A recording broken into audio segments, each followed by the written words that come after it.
要说中国历史上最窝囊的一场战役，没有比这场更有资格了。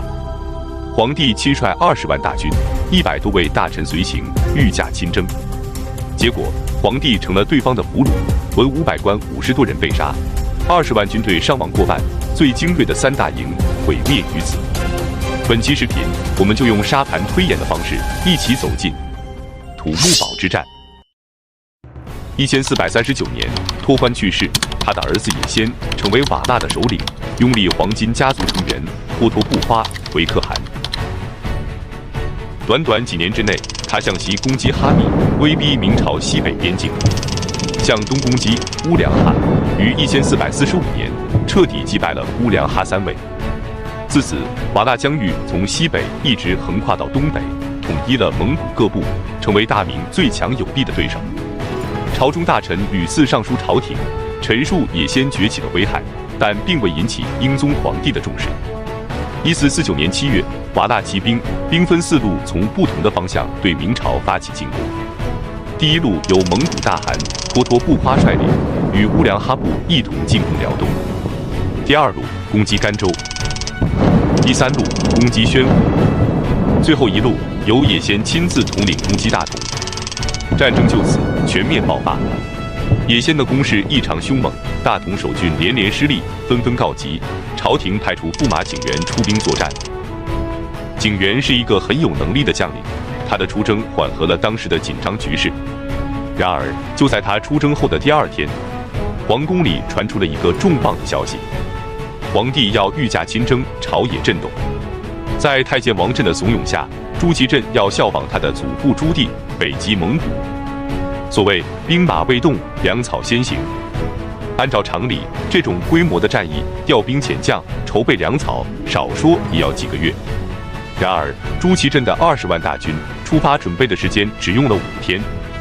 吏部尚书王直、兵部尚书旷野、兵部侍郎于谦以及百官联合上书，反对皇帝亲征，但都被英宗驳回。1449年7月17日，朱祁镇让弟弟朱祁钰留守京城，告别了前皇后，大军出征。随皇帝和王振一同出征的是大批堪称国家栋梁的文官武将。就在朱祁镇大军出发的前一天，大同城外堡垒被瓦剌军攻破，大同参将吴浩战死告状。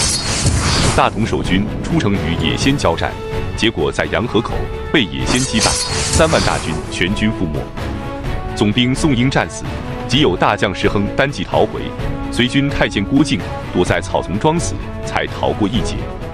同一天，宣府总兵官都督杨洪奏称，阿剌之院已经攻破宣府以北的独石堡，瓦剌军已深入宣府境内，围攻马营堡超过3天，求大军来援。此时，明军5万骑兵、15万步兵，其中包括神机营、3000营、五军营以及文臣武将100多人，在王振的引导下，沿着居庸关、怀来，正浩浩荡荡地向大同方向挺进。8月1日，明军到达大同，装死逃出来的太监郭靖向王振绘声绘色、添油加醋地描述了那天战争的惨况。王振顿时被吓坏，一改之前的豪言壮语，立刻下令班师回朝。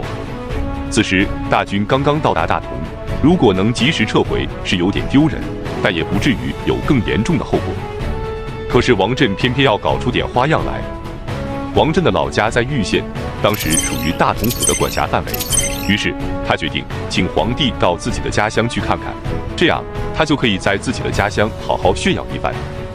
王老师提的要求，朱祁镇肯定是不会反对的，于是大军调转方向向玉县出发。如果大军能顺利到达玉县，玉县刚好也是由紫荆关入京的必经之路，只要沿着这条路前进，也可以平安抵达京城。然而8月3日，大军正在向玉县出发，刚走出了50余里，队伍就被叫停了。接到新的命令，所有部队立刻转向，返回大同，再沿着来时的路回京。这又是什么情况呢？原来王振突然又想到，现在秋收在即，20万大军路过玉县，必然会践踏庄稼，这样他的损失就大了。于是大军只能掉头返回大同，沿着来时的路回京。经过艰难跋涉，大军终于到达了宣府。眼看大军可以安全地进入居庸关了，大家都松了一口气。然而，一直尾随的野先终于摸清了这支明军的真实面目，开始了他的第一次冲击。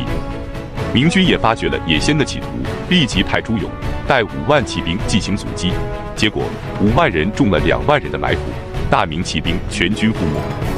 虽然朱勇指挥不力，但他的军队还是为皇帝争取到了3天的时间。明军赶到了土木堡，这里距离军事重镇怀来只有25里，只要进入怀来，所有人就都安全了。然而，又有一个人反对，当然还是王震。他这次的理由是，他有1000多辆车没有运到，大军暂时不入城，就在这里等等吧。8月14日，兵部尚书旷野建议让皇帝立刻启程，率少量精锐部队先行进入居庸关，他自己以重兵殿后，拖住瓦剌军队，先保证皇帝的安全。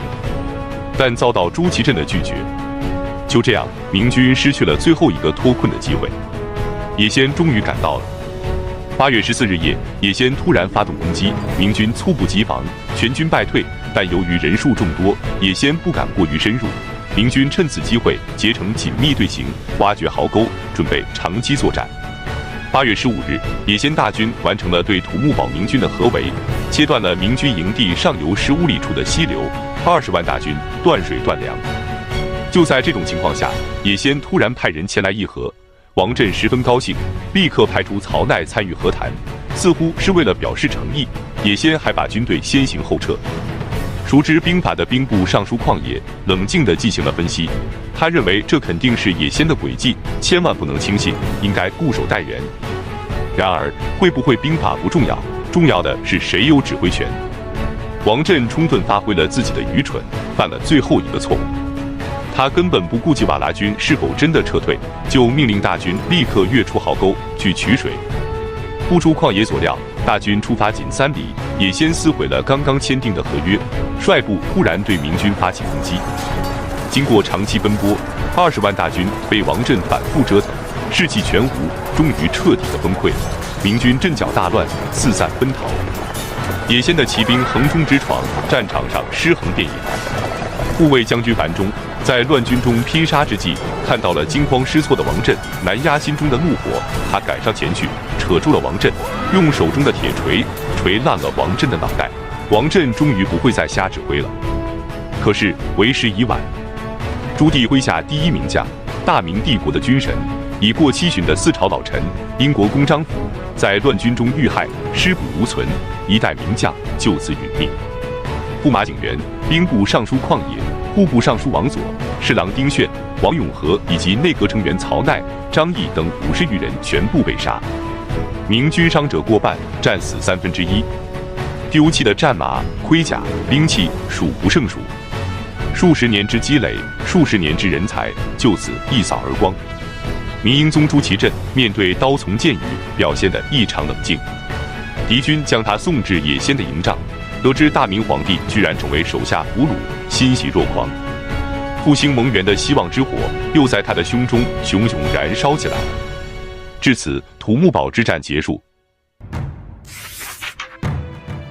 正统14年9月12日，臣居庸关巡守都指挥同知杨俊报，近日于土木堡时所移军器得亏6000余顶，加5080领，神枪11000余把，神铳600余个，火药18桶。正统14年9月13日，臣宣抚总兵杨洪报，于土木堡所移军器得亏3800余顶，甲120余领，原派290余面，神铳22000余把，神箭44万支，大炮800尊。